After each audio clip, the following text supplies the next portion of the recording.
raising the minimum wage help workers? Will it kill jobs? Independent Senator Bernie Sanders of Vermont would like to see the wage increase. Economist and former Congressional Budget Office Director Douglas Holtz-Eakin doesn't think it's a good idea. Let's have a good debate right now. And Doug, let me begin with you. What's wrong? It's been 4 years, $7.25.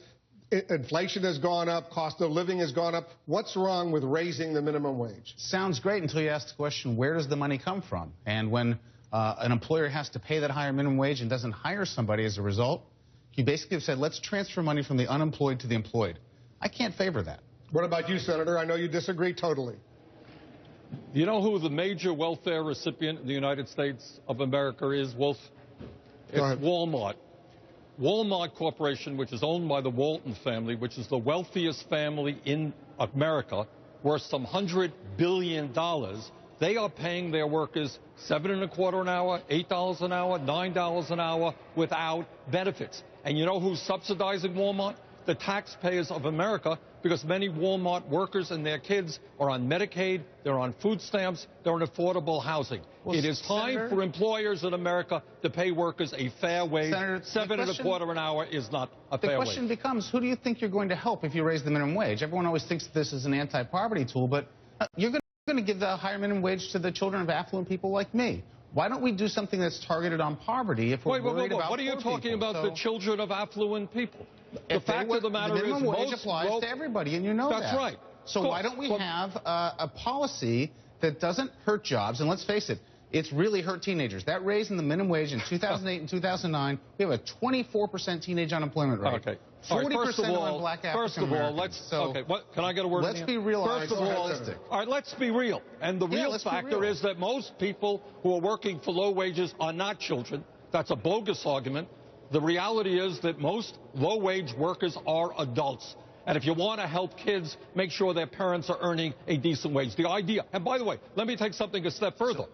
Most Republicans now, Wolf, we have reached such a right-wing degree that most Republicans now, they're not only opposed to raising the minimum wage, they want to abolish the minimum wage. Abolish the minimum wage. Well, let me ask Douglas Holtz-Eakin, do you want to abolish the minimum wage? No, but I see no reason when the national employment rate is 7.6%, teen unemployment is 24%, and to pick a tool that's likely to hurt job growth, doesn't target the right people. This is not targeting on poor people. Earned income tax credit does that. We have lots of programs that do that. And which, in the end, does not answer the question, where does this money come from? The setup clip was great. It said, you know, $32 billion in additional spending. But where does that money come from? And the answer is going to be from another American.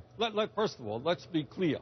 What we are seeing now, and what raising the minimum wage would do, it's not only people going from $7.25 to $10 an hour, it's people going from $9 an hour to $11 an hour. The great crisis in our country today is income inequality. Top 1% is doing phenomenally well. Low-income workers are doing terribly well. Now, the gentleman here talks about the need for jobs. Good. I have a proposal.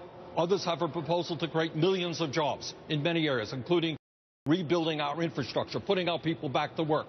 Does our friend agree with that? No, he doesn't, probably. Well, let's want to see that investment. Let's ask the wealthy to start paying their fair share of taxes, put people back to work, and raise the minimum wage. You and I both spent time in D.C. We know that it could stand a great deal downtown. How does the minimum wage proposal that drove Walmart out of building 6 stores, took low-income D.C. residents out of low prices and out of those jobs, help develop the center city? First of all, I don't know what Walmart will end up doing, but we cannot continue to be blackmailed just because they are the wealthiest family in this country. You tell me that you think it's right that their workers are supported by taxpayers in this country in terms of Medicaid, food stamps, because they're not paying a living wage. Do you think that's right? Are you proposing that we take people off the social safety net because they're associated with a company you don't like?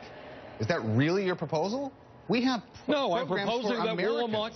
I'm proposing that the wealthiest family in this country, the Walton family that owns Walmart, not be subsidized by the middle class of this country. They've got to start paying their workers a living wage, not starvation wages. Provide health care to their workers, not enable them to go on Medicaid. That's what I'm proposing. So if there was another company in America that wasn't run by the wealthiest family in America, do you think it'd be a good idea for them to raise the minimum wage? Does this work anywhere else? Where will the money come from? I think, well, in the sense of Walmart, I know you've raided the Waltons. Is there anyone left?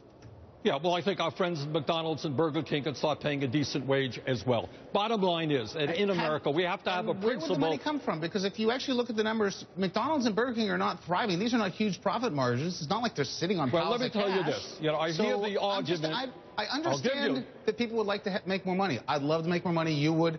But you have to answer the practical question, where would it come from and at what cost? And it's going to hurt other low-income Americans. That's a bad idea. All right, my state of Vermont has, I believe, the third highest minimum wage in the country. It's $8.60 an hour. I want to see the national minimum wage at $10 an hour. But Vermont has the third highest minimum wage in the country. You know what? We have the fourth lowest unemployment rate in this country.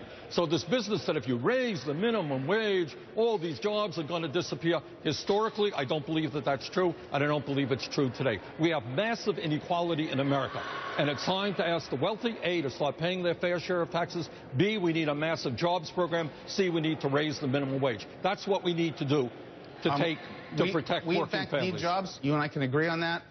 We need structural reforms that will actually get us that. There's no question. The route to better income inequality in the United States is education and a decent savings system for private citizens. And the minimum wage is the wrong tool for these problems. Those are serious problems. A quick answer to both of you. Doug, first to you. Corporations, should they do more to help the workers who are making low-paid minimum wage? We checked. McDonald's CEO Donald Thompson's salary in 2012 was $13.8 million. That was the CEO of McDonald's. And is that fair, you think?